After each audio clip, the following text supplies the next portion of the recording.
സമീപത്തുള്ള പ്രദേശവാസിയായ ശ്രീ ശോഭൻ ബാബു നമ്മളോടൊപ്പം ടെലിഫോൺ ലൈനിലുണ്ട്. ശ്രീ ശോഭൻ ബാബു, ട്രെയിൻ ഗതാഗതം ആ റൂട്ടിലാകെ തടസ്സപ്പെട്ടിട്ടുണ്ടെന്ന് അറിയുന്നു. ഡീസലാണ് വാഗണുകളിൽ. അത് വലിയ ആശങ്കയും ഉണ്ടാക്കുന്നുണ്ട്. നിങ്ങൾക്ക് ഈ സമീപ പ്രദേശങ്ങളിൽ എന്തെങ്കിലും തരത്തിലുള്ള മുന്നറിയിപ്പുകൾ കിട്ടിയിട്ടുണ്ടോ? ഇല്ല മാഡം, ഞാൻ ആക്ച്വലി അതിനു മുമ്പുള്ള ചെന്നൈ മെയിലായിരുന്നു ഞാൻ യാത്ര ചെയ്തുകൊണ്ടിരുന്നത്. അത് കറക്റ്റ് 5:10 5:15 തിരുവള്ളൂർ സ്റ്റേഷന് മുമ്പുള്ള സ്ഥലത്താണ് രാത്രി ആണ് ആ സമയത്ത്. അപ്പോൾ ഈ ബംഗാളികൾ ആകെ തീ എന്ന് പറഞ്ഞിട്ട് ഓടുന്നുണ്ടായിരുന്നു. അപ്പോഴാണ് ഞങ്ങൾ ഉറക്കം ഞെട്ടിയത്. നോക്കുമ്പോൾ ഞങ്ങളുടെ ട്രെയിനിന്റെ ഏറ്റവും മുന്നിൽ കത്തുന്നുണ്ട്. ഞങ്ങൾ കരുതി ഞങ്ങളുടെ ട്രെയിനാണ് കത്തുന്നതെന്ന്. പിന്നീടാണ് മനസ്സിലായത് നമ്മുടെ ട്രെയിനല്ല, അടുത്ത ട്രാക്കിലെ ട്രെയിനാണ്. കാരണം ഞങ്ങൾ ആ ട്രെയിനിന്റെ പിറകിലെ കമ്പാർട്ട്മെന്റിൽ ഉണ്ടായിരുന്നത്. ഒരു 5:10 5:15 ഒരു 5:30 ആകുമ്പോഴേക്കും എല്ലാവരും ട്രെയിനിൽ നിന്ന് ചാടി ഇറങ്ങി. ഒരു കാട് പ്രദേശമായിരുന്നു അവിടെ. അപ്പൊ ഒന്നും മനസ്സിലാവുന്നില്ല, ആരോടും ചോദിക്കാനും പറ്റുന്നില്ല. എല്ലാവരും പാനിക്കായി, എല്ലാവർക്കും ലഗേജും കാര്യങ്ങളും. ഞാനാണെങ്കിൽ വിത്ത് ഫാമിലി മോളെ ചെന്നൈ VITയിൽ ചേർക്കാൻ വേണ്ടി വരുമായിരുന്നു. അപ്പൊ അങ്ങനെ അവിടെ നിന്ന് ഒരു ചായക്കാരനോട് ചോദിച്ചപ്പോൾ പറഞ്ഞു, ഇവിടുന്ന് 3 കിലോമീറ്റർ നടന്നു കഴിഞ്ഞാൽ മാത്രമേ അടുത്ത സ്ഥലത്തേക്ക് പോകാൻ പറ്റുള്ളൂ എന്ന് പറഞ്ഞു. അങ്ങനെ ഒരു 6:30 വരെ ഞങ്ങൾ നോക്കുമ്പോൾ ഇതിങ്ങനെ കത്തുന്നുണ്ട്, മൊത്തം കത്താണ്.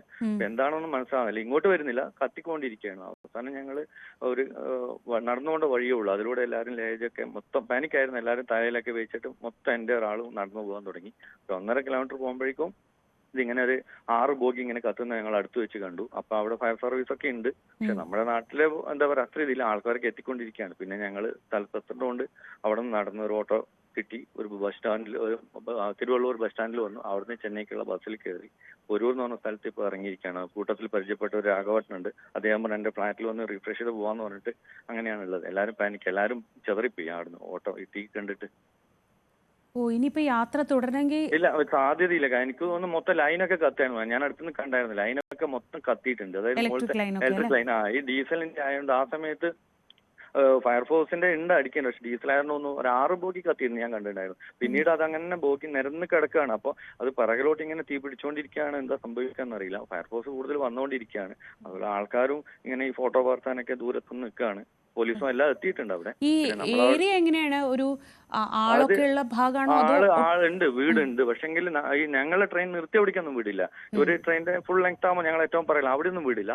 ഈ കത്തിക്കൊണ്ട് ഇരിക്കുന്നതിന്റെ കുറച്ച് ദൂരെ ക്വാർട്ടേഴ്സുകളുണ്ട്. എനിക്ക് തോന്നുന്നത് റെയിൽവേ ക്വാർട്ടേഴ്സുകൾ പോലെ തോന്നുന്നത്. ഉണ്ട്, കുറച്ച് ഫാമിലി ഉണ്ട് അവിടെ, ഫാമിലി ഉണ്ട്. ഓക്കെ, ഇപ്പൊ നിങ്ങൾ എവിടെ എത്തിയിട്ടുണ്ട്?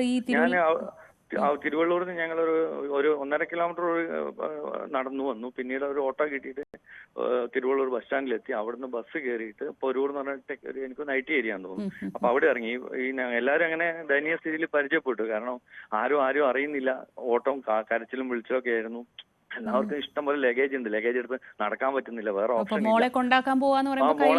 ലഗേജ് എല്ലാവർക്കും ഉണ്ട് മാഡം. എല്ലാവരും നാട്ടിൽ വരുന്നില്ല. എനിക്കിപ്പോ മോളെ മൊത്തം ലഗേജ് ഉണ്ട്. 6 ബാഗ് ഞങ്ങൾക്ക് തന്നെ ഉണ്ടായിരുന്നു. അപ്പൊ 2 ഷോൾഡറിൽ ഇട്ട്, ഒന്ന് തലയിൽ വെച്ചു, ഒന്ന് വലിക്കാനും പറ്റില്ല. അങ്ങനെയൊക്കെ ആയിരുന്നു എല്ലാവരും. ഞങ്ങൾ മാത്രമല്ല, കൂടുതലും ബംഗാളികളാണ്. അവരാണ് ഒരു ലഗേജിന്റെ കളിയായിരുന്നു.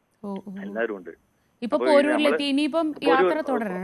തുടരണം. ഇവിടുന്ന് ഇപ്പൊ ഒന്ന് ഫ്രഷ് ചെയ്യാൻ വേണ്ടി ഞങ്ങൾ കയറിയിട്ടുണ്ട്. ഇവിടെ കയറിയിട്ടുണ്ട്. നമ്മള് ട്രെയിൻ ഇപ്പൊ ഇറങ്ങിയ ബുദ്ധിമുട്ടായിരിക്കും. തിരിച്ചിപ്പോ എന്തെങ്കിലും സാധ്യതയില്ലാന്നാ പറയുന്നത്. എല്ലാവരും അറിയില്ല. എന്തായാലും അത് മാറ്റാലും എനിക്ക് തോന്നുന്നില്ല മാഡം. കാരണം മൊത്തം എന്റെ ട്രാക്ക് മൊത്തം കത്തുന്നുണ്ടായിരുന്നു. ഇങ്ങനെ അവസ്ഥ അറിയില്ല.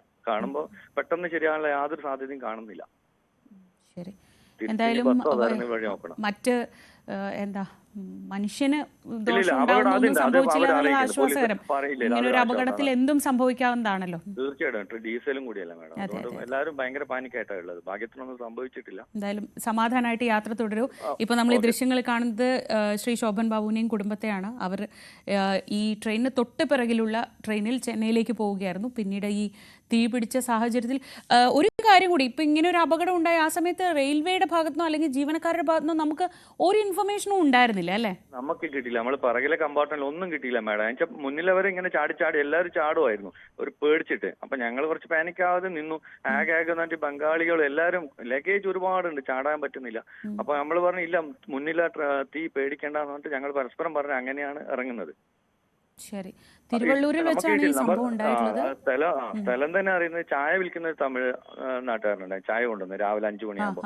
പുള്ളിയോട് ഞാൻ ചോദിച്ചപ്പോഴാണ് ഇത് ഇങ്ങനെയാണ് ഈ സ്ഥലമെന്നൊക്കെ മനസ്സിലായി. പിന്നെ നമ്മൾ മേക്ക് മൈ ട്രിപ്പിൽ നോക്കിയിട്ട്, മീൻസ് ട്രെയിനിൽ ആപ്പിൽ നോക്കിയിട്ട് ലൊക്കേഷൻ സെറ്റ് ചെയ്തു. അപ്പോഴാണ് തിരുവള്ളൂർക്ക് ഏകദേശം അടുത്താണെന്ന് മനസ്സിലായത്. ഔട്ടർ തിരുവള്ളൂർ എന്നാണ് പറയുന്നത്. ഔട്ടർ ഏരിയ ആണ് തിരുവള്ളൂർ സ്റ്റേഷന് മുമ്പ് ഔട്ടർ തിരുവള്ളൂർ എന്നാണ് പറയുന്നത് അവിടെ. ശരി. തിരുവള്ളൂർ സ്റ്റേഷൻ വളരെ നന്ദി പ്രതികരിച്ചതിനും ഇത്രയും വിവരങ്ങൾ നൽകിയതിനും. ശോഭൻ ബാബു, അദ്ദേഹം ചെന്നൈയിലേക്ക് പോവുകയായിരുന്നു കുടുംബത്തോടൊപ്പം. ഈ തിരുവള്ളൂർ എത്തും മുൻപാണ് ഇങ്ങനൊരു അപകടം സംഭവിച്ചത്. ഡീസൽ